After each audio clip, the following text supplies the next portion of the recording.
여러분들 모든 가정 가운데 5월의 달을 맞이하고 5월 첫째 주 예배를 맞이하면서 가정마다 평안이 가득한 주님의 은혜가 임하길 바라겠습니다. 우리 예수님께서 제자들 2명씩 파송하면서 이렇게 말씀하셨습니다. 너희들은 가는 어느 집을 가든 그 가정에 평안을 빌라 말씀하셨어요. 주님, 이 가정에 평안 주세요, 이렇게 빌으라는 겁니다. 왜 빌으라고 해요? 빌으면 평안을 주겠다라는 겁니다. 제가 여러분들 가정 가운데 평안을 빕니다. 아멘으로 화답하시길 바랍니다. 여러분들 모든 가정 가운데 5월달 맞이하여 평안이 가득한 가정들 되시길 축복합니다. 아멘.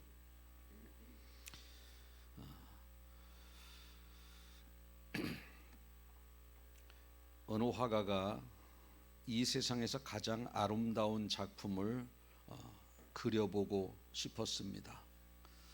화가는 그림 그리는 사람이니까 아름다운 꽃, 또 아름다운 무슨 산수화, 인물화, 풍경화, 서양화 여러 가지 작품이 있지만 가장 아름다운 뭔가를 그리고 싶다라는 생각을 품게 되었습니다. 그럼 가장 아름다운 것이 무엇일까?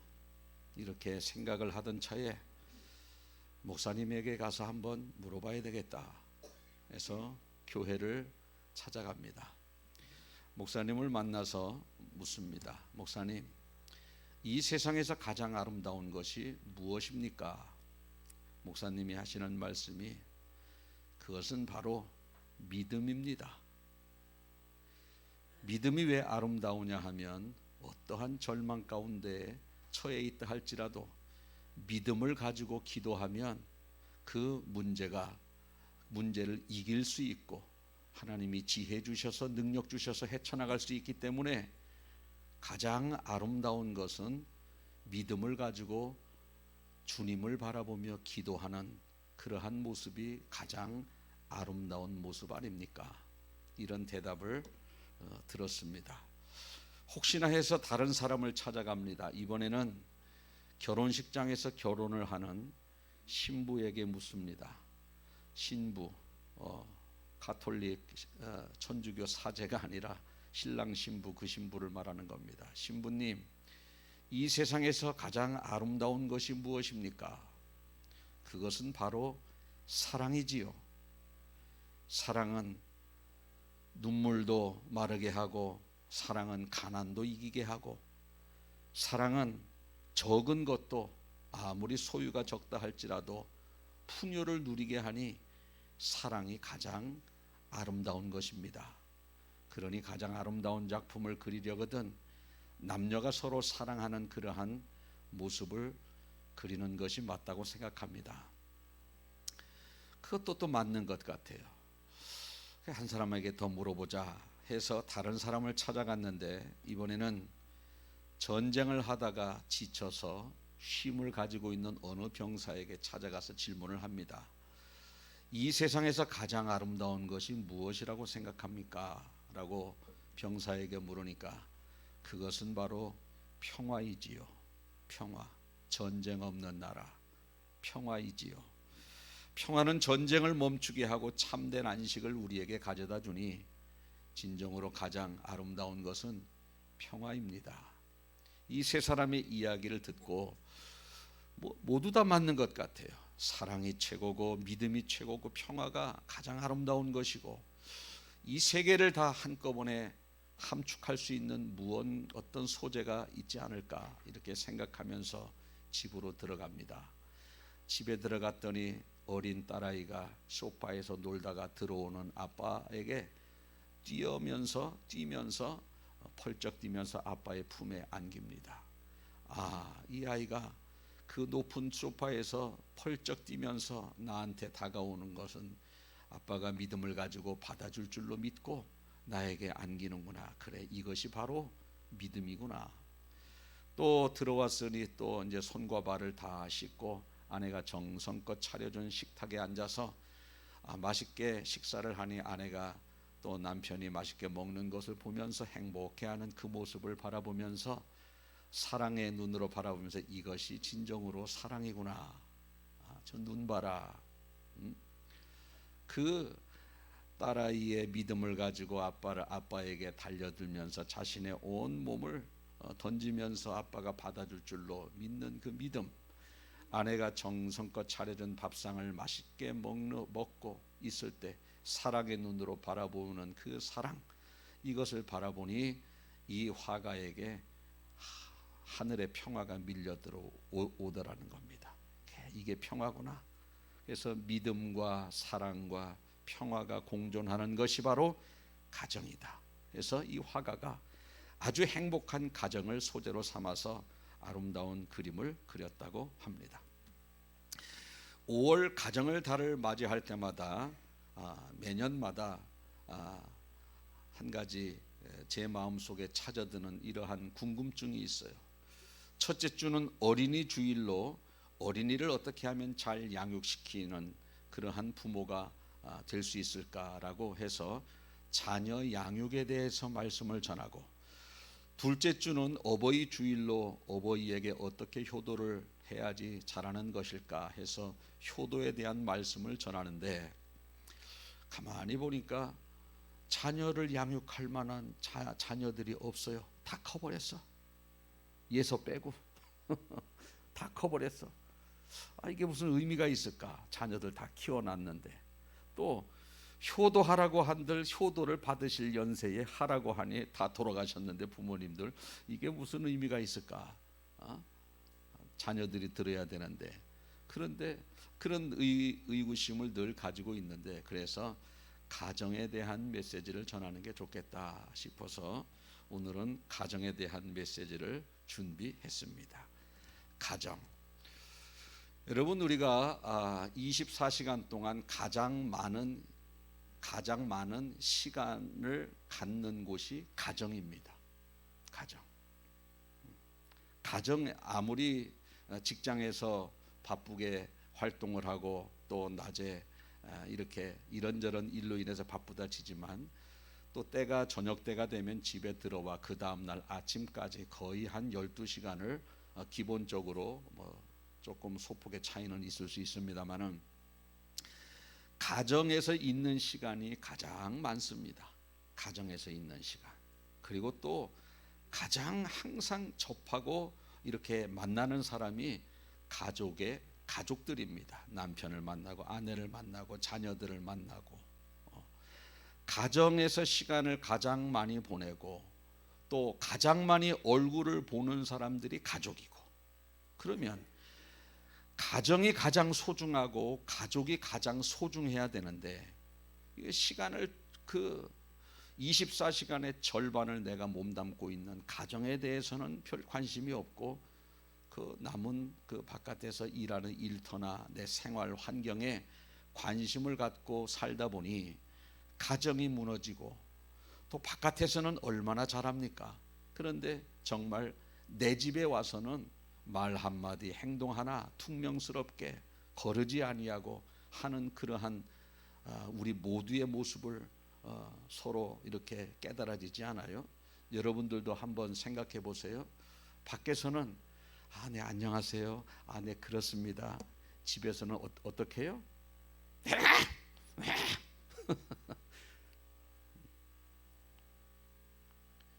정작 사랑해야 될, 정작 관심을 많이 가져야 될 가정, 정작 사랑을 많이 해야 될 가족, 그것을 소홀히 한 결과 우리가 가정에서 만족을 누리지 못하고 행복을 누리지 못하는 그러한 삶을 살아가고 있는 많은 우리 한국의 그러한 많은 가정들, 어리석은 그러한 모습이다. 저는 이렇게 말씀드릴 수가 있겠습니다. 하나님께서 에덴 동산을 만드시고 행복하게 살으라고 그 에덴 동산을 아담에게 주셨습니다. 그런데 부족한 게 하나 있어요. 아담이 혼자 사는 것이 보기가 안 좋아. 외로워 보여요. 행복해 보이지가 않아요. 그래서 주신 것이 바로 하와입니다. 하와. 오늘 본문 18절에 보니까 여호와 하나님이 가라사대 사람이 혼자 사는 것이 좋지 아니하니, 그래서 만들어 주신 것이 아내 하와이고 가정을 만들어 주신 겁니다. 왜? 외롭지 말라고. 외롭지 말라고. 혼자 사는 것이 외로워 보이고 행복해 보이지 않아요. 그래서 행복하라고, 외롭지 말라고, 행복하라고 아내를 붙여주시고 가정을 만들어 주신 거예요. 그러면 오늘 우리 모든 가정들도 아내가 있고 가정이 있다면 외롭지 않아야 되고 행복해야 되는데, 있어도 외로운 사람 많습니다. 같이 살아도 행복하지 않은 사람 많습니다. 오히려 혼자 사는 게 좋다는 사람이 참 많습니다. 왜 그럴까요? 외로울까 봐 아내를 붙여주시고 행복하라고 가정을 만들어 주셨는데, 아내와 가정이 행복의 그러한 씨앗이 되는 것이 아니라 오히려 있어서 불편하고 있어서 불행한, 그러한, 서로 남편은 아내를 그런 대상으로 생각하고 아내는 남편을 그런 대상으로 생각하는 그러한 모습이 혹시 여러분들 마음 가운데 있지는 않는지 우리는 돌아봐야 할 것입니다. 왜 그러면 외롭지 말라고 붙여주고 행복하라고 붙여줬는데 왜 외롭고 행복하지 못할까요? 그것은 바로 아내는 아내의 역할을 잘 못하기 때문에, 남편은 남편의 역할을 잘 못하기 때문에 아내가 있어도 외롭고 가정을 만들어 주셨어도 행복하지 못하는 일들이 많이 있는 것을 볼 수 있습니다. 그러면 우리가 행복한 가정이 되기 위해서, 외롭지 않은 가정, 불행하지 않는 가정이 되기 위해서 어떻게 해야 되는가? 제가 세 가지만 말씀을 드리겠습니다.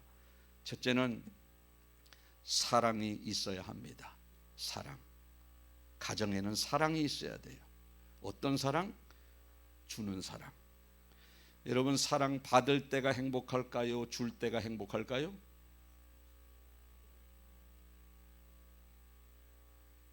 받아봤어야지.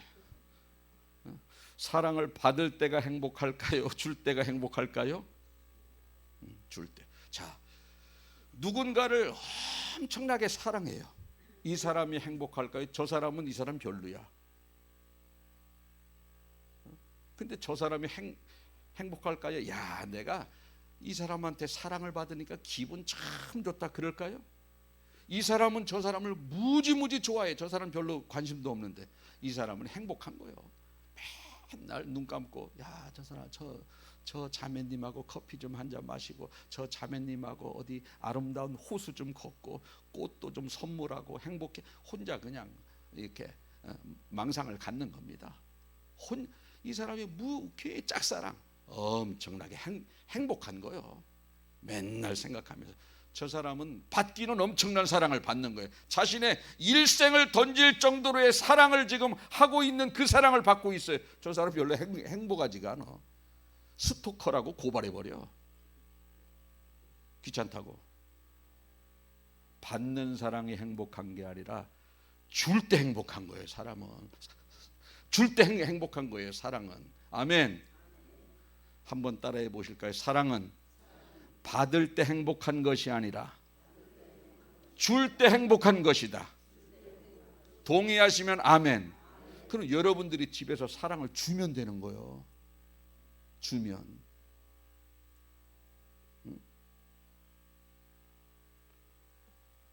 여러분들이 어디 초청을 받았어요. 오늘 우리 집에 와서 맛있는 식사를 하시오. 딱 가봤더니 진수성찬을 차려놨어요. 거기에서 막 편안히 앉아서 먹었어요. 과일도 갖다 주고 커피도 갖다 주고, 배부르게 가만히 앉아서 먹었어요. 그 진수성찬 초대받아서 진수성찬 차려 먹으니까 기분은 좋지요. 근데 여러분들이 또 그 사람을 초대했어. 여러 사람을 초대해서 여러분들 집에서 고기도 구워주고 과일도 대접하고 여러분들이 수고를 막 했어요. 대접 받을 때가 더 행복할까요? 대접을 할 때가 더 행복할까요? 할 때. 우리 박연희 권사님이 지지난주에 고기를 구웠어요. 성가대에서 섬기려고. 여쭤보니까 행복했죠, 그죠? 또 꾸면 되는 거예요. 또 꾸면 되는 거예요. 그래도 행복하면 그 다음 주에 또 꾸면 되는 거예요. 근데 매주 끄다 보면 이제 슬슬 행복이 별로 없어져. 그러면 안 구면 되는 거야. 여러분, 이 사랑은요, 받을 때 행복한 게 아니라 줄 때 행복한 거예요. 줄 때. 여러분들 가정에서 저 사람이 나에게 뭐 좀 안 해주나, 저 사람이 나에게 사랑을 안 해주나, 저 사람이 나에게 이런저런 것을 안 해주나, 이렇게 서로 기대한다면 그 가정은 행복할 수가 없어요. 내가 저 사람을 사랑할 때 하나님이 내 속에서 사랑을 하는 내 마음속에 하늘의 기쁨이 충만하게 만든다, 그 말입니다. 사랑은 할 때 행복한 거예요. 여러분들이 사랑을 받으려고 그러지 말고 사랑을 하는 여러분들, 그래서 행복한 가정 만드시길 축복합니다. 어느 마을에 아기가 태어났어요. 이름은 어거스터스. 아기가 태어났는데 산모에게 어느 노인이 묻습니다. 축하합니다. 내가 당신에게 한 가지 소원을 들어드리고 싶은데 말해보시오. 그랬더니 어거스터스의 엄마가, 우리 아이 어거스터스가 사랑을 많이 받는 그러한 사람 되게 해주세요. 그러니까 노인이 알겠습니다. 그 다음부터 이 소원이 응답이 되었는지 가는 곳마다 이 어거스터스는 이 사람한테도 사랑받고 저 사람한테도 사랑받고 많은 사랑을 받는 겁니다. 그러다 보니 이 사람이 사랑을 받기만 하지 줄 줄은 몰라. 그러다 보니 교만해지기 시작합니다. 점점. 왜? 나는 아무리 막해도 다 사람들이 다 사랑해 주니까 교만해지기 시작합니다. 그때부터 이 사람이 교만한 사람으로 변하더니 그의 노년은 비참하고 쓸쓸하게 되었습니다. 그때 노인이 다시 어거스터스에게 나타났습니다. 그러면서 어거스터스, 당신 한 가지 소원을 말해보시오 했더니 어거스터스가 하는 말이, 내가 사랑을 받는 사람이 아니라 사랑을 하는 사람이 되게 해주세요. 이렇게 한 가지 소원을 말하더라는 겁니다.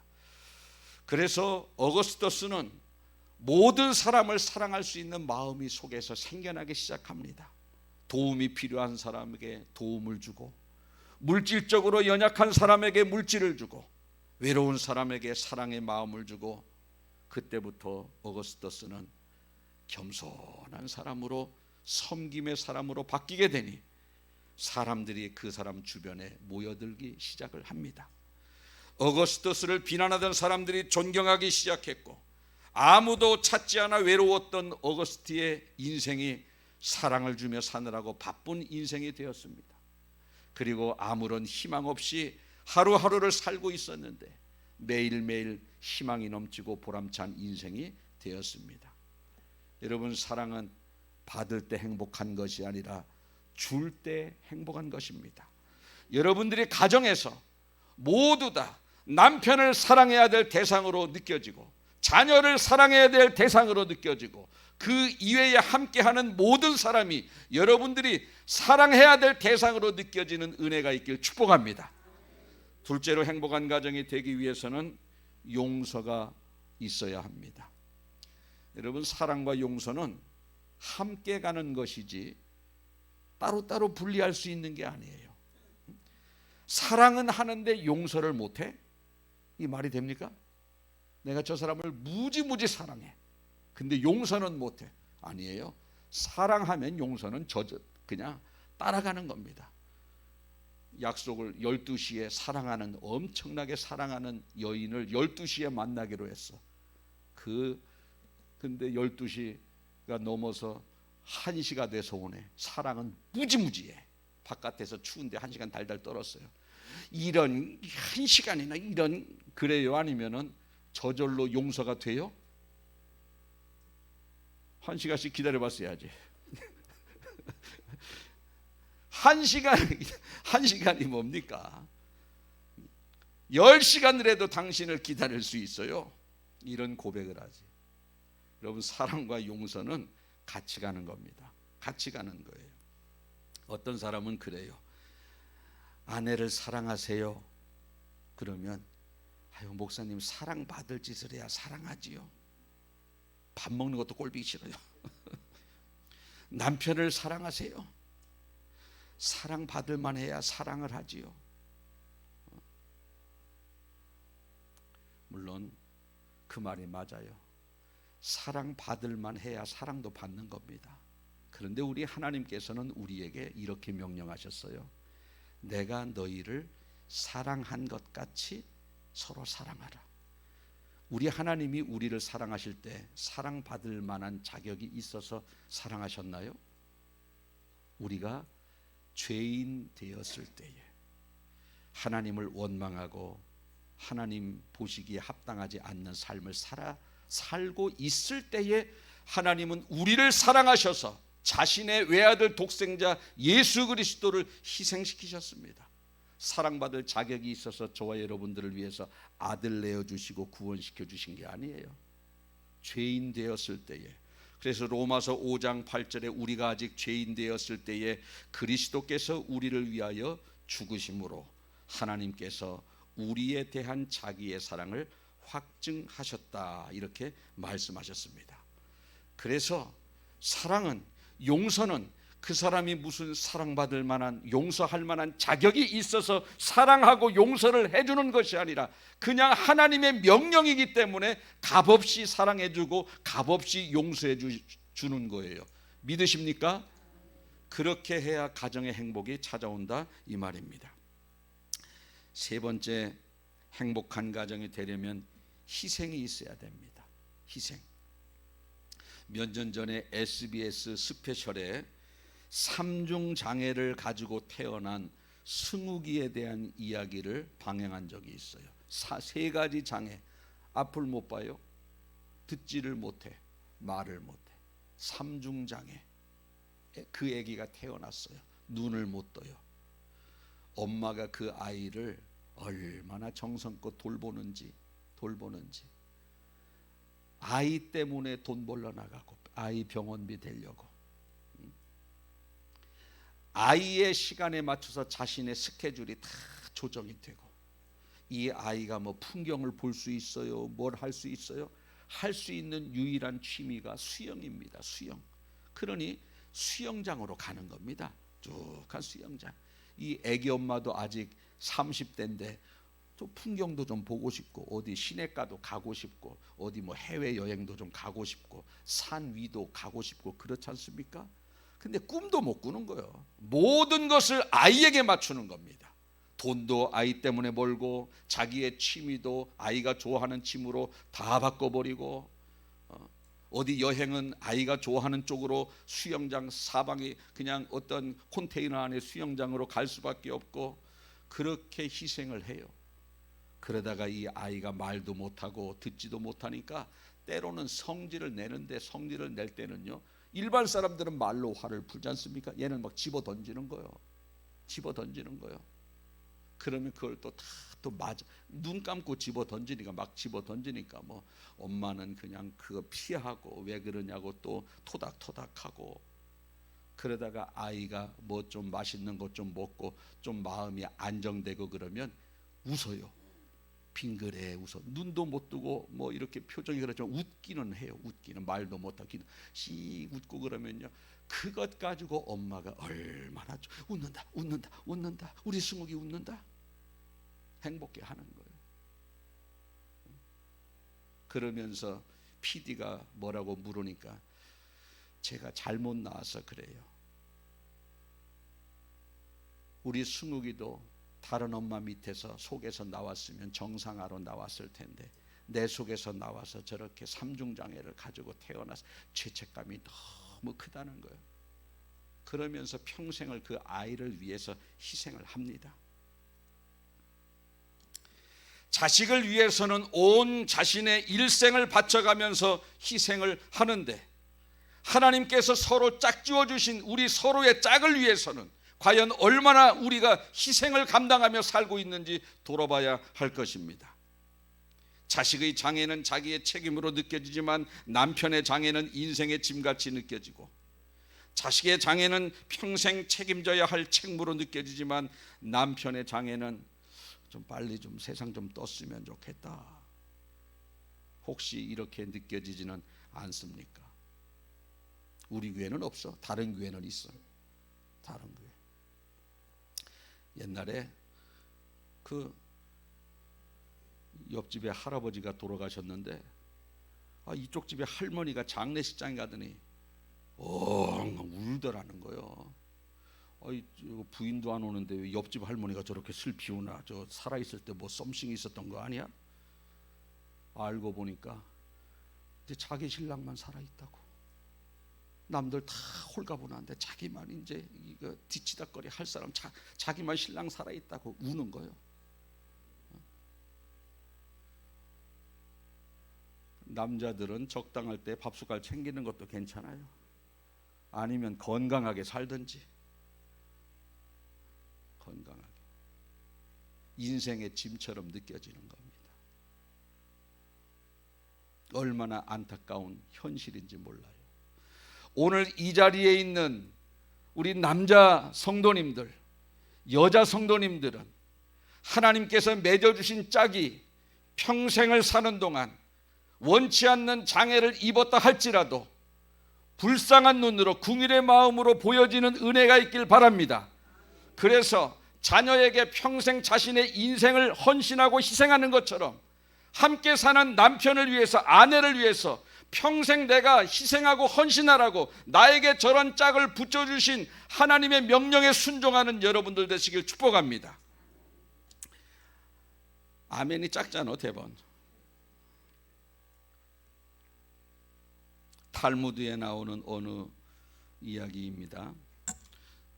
적의 군대가 한 마을을 포위합니다. 적이 얼마나 강한지, 그 마을은 힘이 없는 사람들만 살고 있어서 적군의 장수가 마을을 향해서 소리칩니다. 남자들은 모조리 우리의 노예로 삼을 것이다. 그러나 여자들은 은혜를 베풀어서 여기를 떠나시오. 떠날 때 한 가지씩 자기가 자기 집에서 가장 소중한 것들 가지고 빨리 떠나시오. 그러면 살려주겠소. 그렇게 적군의 장수가 명령을 합니다. 그래서 그 마을의 여자들은 모두가 가장 소중한 보물 한 개씩을 챙깁니다. 돈 되는 거. 어떤 여자는 금반지, 어떤 여자는 목걸이, 어떤 여자는 금수저, 은수저, 집에서 가장 귀한 것들을 하나씩 가지고 마을을 떠나는데 제일 마지막에 어떤 여인이 보따리에 뭘 가득 채우더니 낑낑거리고 끌고 나가는 겁니다.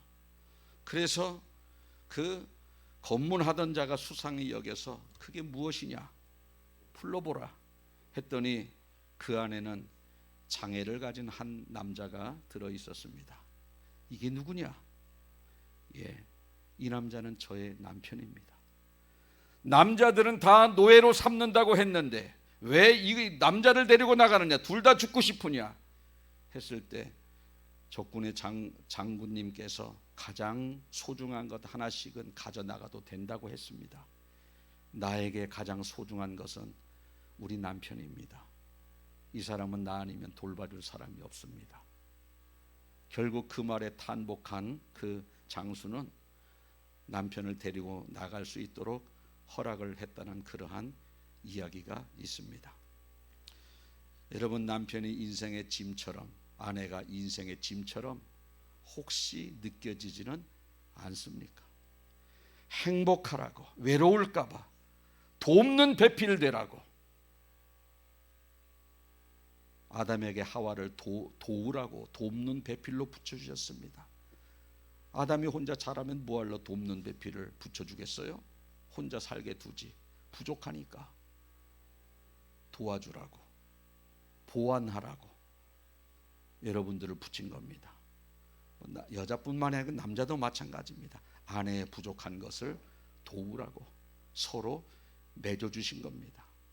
여러분들이 남편이 부족한 것이 보이거든, 그래 나는 돕는 배필이야, 저거 도와주라고 하나님이 나에게 저 사람에게 보내줬어, 이런 생각이 그때그때 들므로 말미암아 잔소리하고 비난하고 그러한 모습이 지금까지 있었다면 이제 그런 모습 중단하시고 이런 것도 도와주고 저런 것도 도와줘서 행복한 가정 되시길 바라겠습니다. 결론 세 가지. 첫째는 사랑이 있는 가정, 주는 사랑을 하는 가정. 둘째는 용서가 있는 가정, 한두 번 용서하지 말고 끝까지 용서하는 가정. 세 번째는 희생하는 가정, 남편은 아내를 위해서, 아내는 남편을 위해서. 또 네 번째는 돕는 배필로서의 아내, 남편.